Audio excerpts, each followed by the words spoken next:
안녕하세요. 리리코의 김신일입니다. 2024년도 서울대 음대 성악과 정시 실기 공목을 알아보려고 하는데요. 특별히 전년도와 달라진 점이 없지만 조금 헷갈리는 부분이 있을 수도 있으니까 저와 함께 자세히 살펴보도록 하겠습니다. 1단계, 2단계로 나눠서 시험을 보는데요. 1단계 시험은 간단하게 이탈리아 오페라 아리아 한 곡, 그리고 독일 가곡 한 곡, 이렇게 부르면 되는데요. 오페라 아리아는 이제 작곡자를 미리 정해 놓은 것이 좀 짜증나게 만듭니다. 모차르트, 로시니, 도니제티, 벨리니, 베르디, 이렇게 5명의 작곡자가 작곡한 오페라 아리아 중에서만 곡을 골라야만 합니다. 총 3곡을 준비해서 미리 원서 접수할 때 제목을 제출해야 하는데요. 여러 사람 것을 골라도 되고 한 사람 것을 3개 골라도 됩니다. 자신이 모차르트를 잘 부른다면 모차르트 아리아만 3개 고르는 것이 좋을 것이고, 베르디를 잘 부른다면 베르디 아리아를 중점적으로 고르는 것이 유리합니다.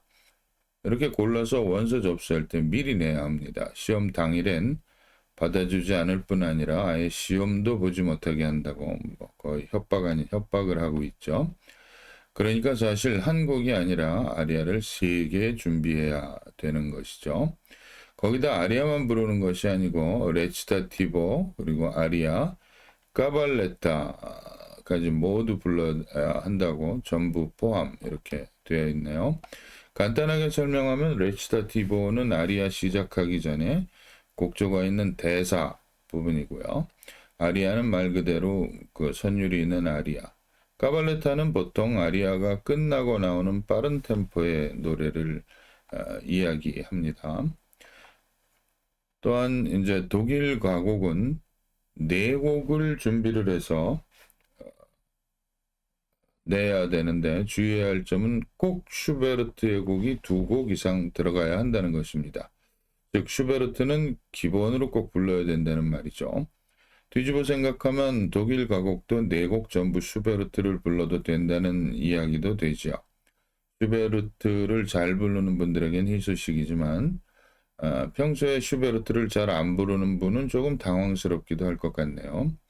난이도 면에서 슈베르트는 별로 어렵지 않아서 볼프나 슈트라우스 같은 곡을 선생님들이 많이 선호하는데 서울대는 좀 다르네요. 이제 실기곡을 어떻게 준비해야 되는지 감이 오시죠? 이런 것들은 이제 여러분들이 제출한 것을 기초로 해서 거기서 한 곡씩 자기가 고사 당일 추첨한 곡을 부르게 됩니다.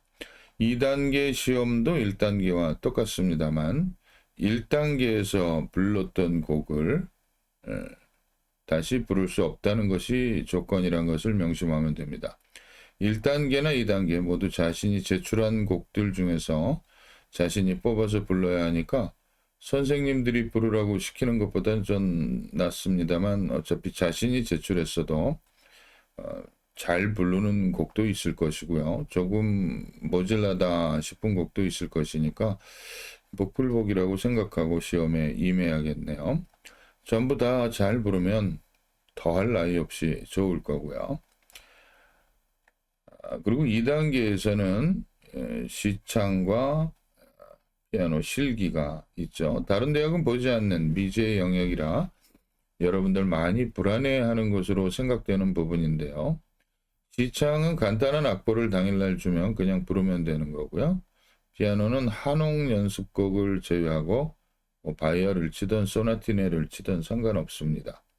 잘 치는 사람들은 더 잘 치려고 어려운 곡을 뽑을 것이고, 저처럼 피아노를 잘 못 치는 분들은 걱정이 태산 같을 건데 그리 걱정하지 않아도 되는 부분입니다. 쉬운 것 하나 정해서 치기만 하면 됩니다. 시창과 피아노로 합격이 좌우되진 않습니다. 전혀 걱정하지 마세요. 유의사항을 한번 살펴보도록 하겠습니다. 지원서 작성 시 곡목을 등록하지 않은 경우 실기고사에 응시할 수 없음. 실격 처리. 작곡가 모차르트, 로시니, 도니제티, 벨리니, 베르디의 이탈리아어로 된 오페라 아리아 3곡. 이 앞에 설명을 해드렸죠. 지원서 작성 시 3곡의 작곡가명, 오페라명, 아리아명을 이렇게 써야 되는데 작곡가 출생연도순으로 등록하여야 함. 독일 가곡 4곡은 자유선택. 슈베르트 2곡 이상 포함되어 있고요. 독일 가곡은 지원서 작성 시 4곡의 여기 보시면 작곡가명, 곡명을 작곡가 출생연도순으로 등록하여야 한다. 출생연도를 오래된 순으로 하든지 뭐 빠른 순서로 하든지 그거는 상관이 없습니다.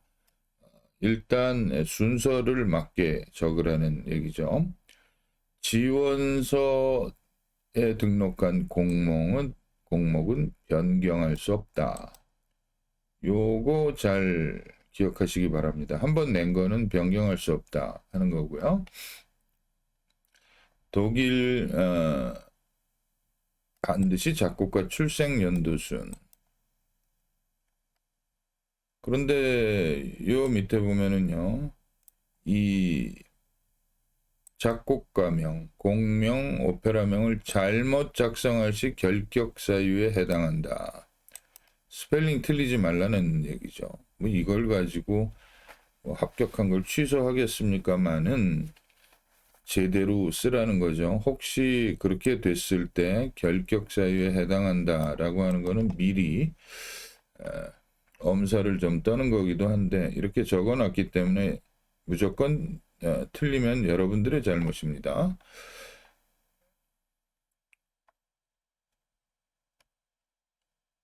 그러니까 이제 여러분들이 악보를 제대로 된 출판이 된 그런 책에 쓰여져 있는 대로 그대로 쓰면 되는데요. 요즘은 책 안 사는 친구들이 꽤 많이 있나 봐요. 그래가지고 인터넷에서 이제 돌아다니는 것들을 가지고 혹시 틀린 그런 이름이 적힌 그런 악보에 있는 걸 썼다가는 큰일 난다는 얘기입니다. 그러니까 제대로 여러분들이 갖고 있는 책에 있는 그대로 쓰면은 절대로 잘못될 일은 없습니다. 또한 가곡은 2조가 가능하다. 조를 바꿔서 높으면은 좀 낮춰서 혹시 너무 낮으면은 조금 높여서 이렇게 부르는 것이 가능하다는 건데요. 절대로 무리하게 부르지 마시고 자신이 제일 잘 부를 수 있는 음역대로 조를 옮겨서 부르시기 바랍니다. 조 옮김하는 돈 아까워하면 안 됩니다. 자신이 할 수 있으면 더 좋고요. 오페라 아리아를 선택할 경우 반드시 원조로 연주, 편집으로 하여야 함. 이건 뭐 당연한 얘기고요. 오페라 아리아는 통상적인